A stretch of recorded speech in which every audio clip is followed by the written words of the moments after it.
Okay, it's another day and it's another video. I don't know how many I made yesterday, like 7 or something like that. Today was a good day. Today I was inspired to go buy 3 more stools, little bar stools, little wooden guys, because I sold one at the gallery and they're so little and so fun to do. And people like this, and it's called art. So I can't do art yet, but I'm getting ready to do art. I don't know what day I can actually get in there and put the coveralls on, but I'll know. I know I will know the day I do it, or the day I'm called to do it. I have a video that I recorded about a year ago, just a little tiny video about soul groups and pre-birth planning. And this little guy got some legs on it. And so I keep track of it because I found a way to go to just find comments. So I'm able to comment or respond to comments when people say stuff. And first of all, thank you to those people who comment on things that I don't understand. I haven't gone to church, so I don't understand what they've taught in church. And so there are people, I love my little angels, the squad out there that when people ask about like the references to church, like, ain't got none. I mean, I go the guy. But yeah, I got nothing. I just haven't been to church and I don't know those stories. So it's nice that there's this village that everybody answers each other's questions and I chime in every chance I can. I do go through there. I hate going to these things. I'm looking at YouTube and I'm not a numbers person. I just want to post the content, but I want to answer your questions. So some question that I've seen a couple times, and it's so heartfelt. It's like, why should we listen to you? I mean, what are you saying? Why should we listen to you? And there's a lot of versions of that question. But the first reason is because I'm not selling you anything. I'm showing you my experience. And from following my guidance, it took me from a state of cluelessness to complete, utter knowing. And so just, I guess, a quick background on how I got, who am I? I was born youngest of 3 girls. My mom was married 5 times and moved me 26 times by the time I started 6th grade. And she had a tendency to marry the same man over and over and over. He was drunk, he was violent, he was, all the above. And my mom, she was there, but she was not. She was like background. So these men raised us. So anyway, a lot of violence, a lot of torture, a lot of really crappy stuff. I had 2 sisters older than me. They were beautiful, drop dead gorgeous, thin, perfect, great teeth. I was like fat, had the biggest boobs in town. My teeth were like this. But it's like, now that I realize, it's like, I set all this in motion. I wanted to have challenges. But the thing that is really notable for me that I've never forgotten is when I was very, very young, I used to see visions of things before they happened. And it was, when you're young, think about this, people. We have invisible friends. We have all this stuff that happens. It's because when we're born, if we're not immediately beaten right out of the womb, it's like we are still connected to source. We are still, we're zooping up, zooping out, I guess. We're becoming human. And so we still can transition a little. So kids that have invisible friends, those lucky dogs, until their parents say, they're not real. They don't believe that. And then they're like, but they were real to them because they're real, because that is the stuff that's real. So I had these visions of things that happened.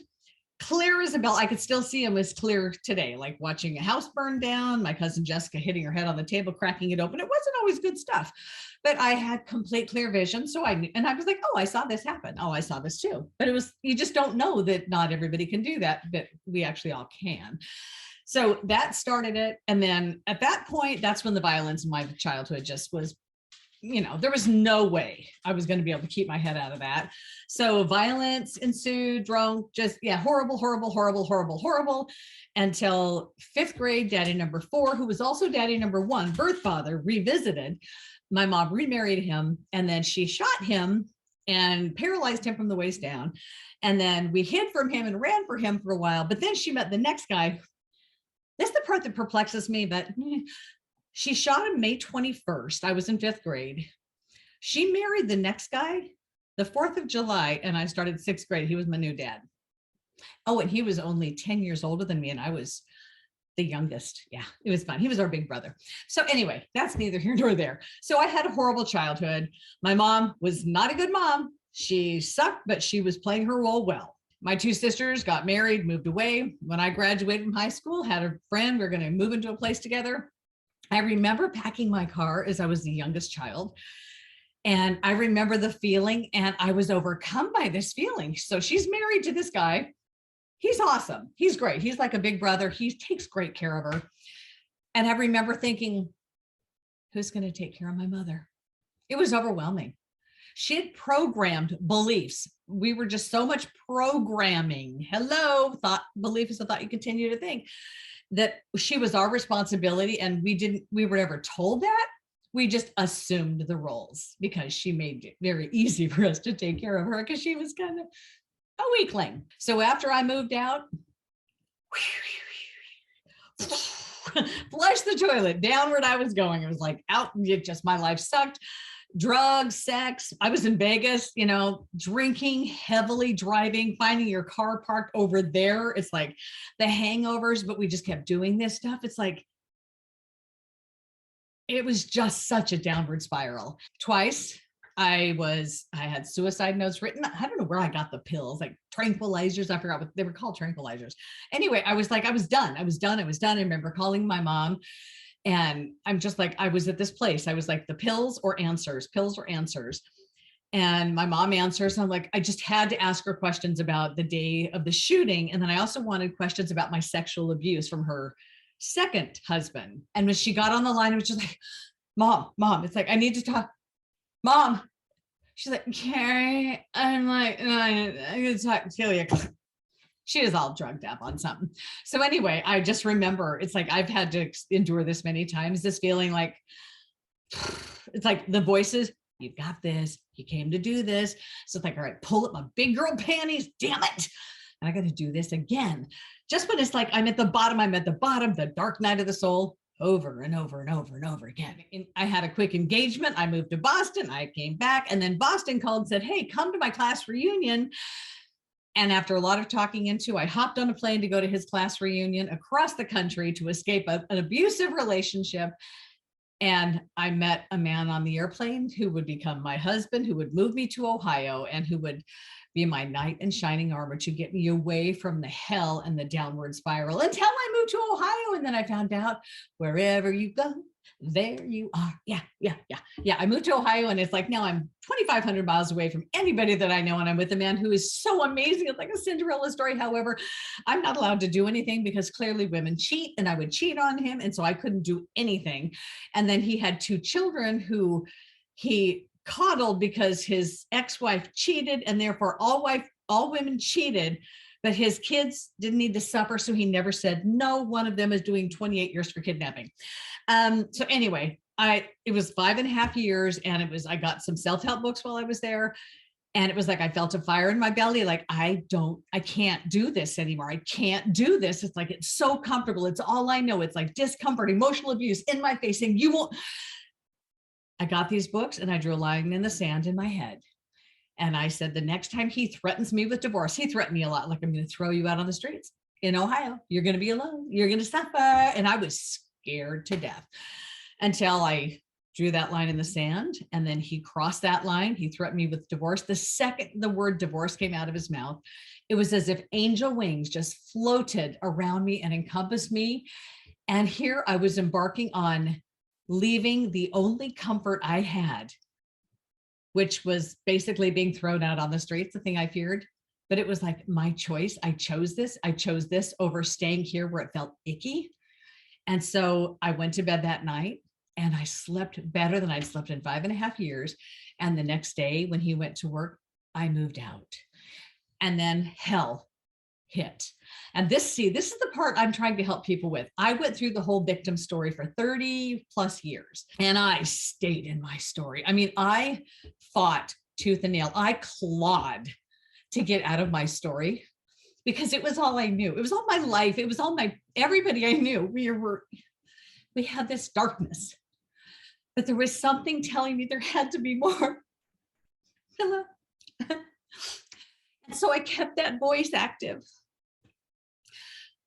It was amazing though, from this place where I was shown scenes from my childhood and things that were just things that just happened, and then you're shown the miracle that you received. It's like we're so deep in our story, we can't see the forest for the trees. We cannot see when a miracle is put upon us. We don't see it. So trying to stay on subject, well, how I got from where I was to, as I listened to me. When I left him, it was the hardest thing I did, but I mourned him and the thought of him and wanted this dysfunctional man who rescued me back in my life for over 5 years. 5 years of my life I wasted stuck in the comfort zone where I know, and I've since experienced it time and time again, you just push that comfort zone a little bit, just expand yourself a little bit. And instead of hanging on that fork in the road, this is my big thing. I was at a fork in the road where I had that thing to go back to him, to be part of his life, which I knew what it felt like. Oh yeah, it was hell. And I was hanging on for that because the other fork was unknown. It was not certain. I didn't know how it felt. And so now that I've been at this fork so many times, and not once have I gone to the thing that I know, because the thing you know feels icky. It does. The job that's moving you, it's that security that I have to do this because we need it, because the thing, when you're at that fork in the road, all I'm asking you to ever do, because I blew it for so long, and now I'm trying to help people not do it. When you're at the fork, close your eyes, be still with yourself, and think about your options. One, you have no freaking clue, the unknown. The other one, how does it feel? Is this the dream that you've been waiting for, the dream of your lifetime? Because 99.99999% of you is going to say, oh, hell no. It's the security. It's the safety. It's like, oh, it's like it comes with a Lamborghini. Whatever it is that you think is going to make you happy, you got to see how it feels. Your solar plexus, your gut. How does it make you feel? So if that feels really good, which most of you, it will not, say no to it. And the second you say no, the second you know your answer is no to the one you know, you're going to feel the angel wings that I'm speaking of, because you're going to be wrapped in them, because they're taking you over the cliff onto the next thing that was on the path you built to do on this planet. You put these stones in place. You left the breadcrumb trail. These no's, these jumping to the unknowns is what you created so you can get on track. When you stay with the safe and the known, you're a big fat chicken. Don't. It may feel comfortable, but you're going to be fine. Everybody's always fine. So I followed every fork in the road. I've had so many of those angel wing moments where I had other crossroads. I met my husband. I moved to Washington in 95. I met him in 95. So we got married, had a child. When I married him, I was at that place in my life to where I was evening out. I was no longer an abuse victim. I had my training wheels on to be a confident woman now. And so I married him, and I made a group of friends for my kid to be socialized, because I was only having one child. And we were socializing and partying like rock stars. I was planning major events and camping trips for 78 people. That was the last one. That was my line in the sand for that crap. And I realized too that I had all these events planned for people. And I was either the hostess, like for the parties, or I was like the event planner for the camping trip. And then everybody was partying and doing their thing. And then I would be at my own campsite with my own fire, and nobody ever noticed I was missing. But I was just doing what I was called to do until it felt wrong. And then I stopped doing it. So I was with this group for a long time, 12 years. It was for my kid, but it was like we did family trips. It was wonderful. It was a great way to have her grow up with all these families and Cruise 08 and all these things we did. But it was like when she was about 10 or 12, there was just like a time when I was able to see all of these women in these groups together, and the people, it's like the women in the groups together. And anybody who's been with women in groups together, you know exactly what I'm talking about. And this group was a cherry on top. It was something else. We're talking extreme drama in so many ways. And it literally got to the point, it was like, it felt so icky to me. And so I'm like, I got to get out of here.